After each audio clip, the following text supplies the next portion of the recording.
சண்முகா என்று தொட்டு சொல்லையா சண்முகா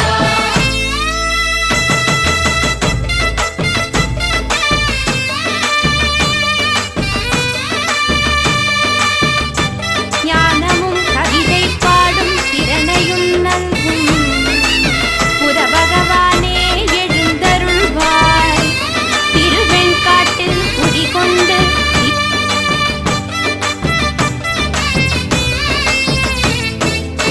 சுவாமி மலை உச்சியில கொடி பறக்குமே சண்முகா கொடி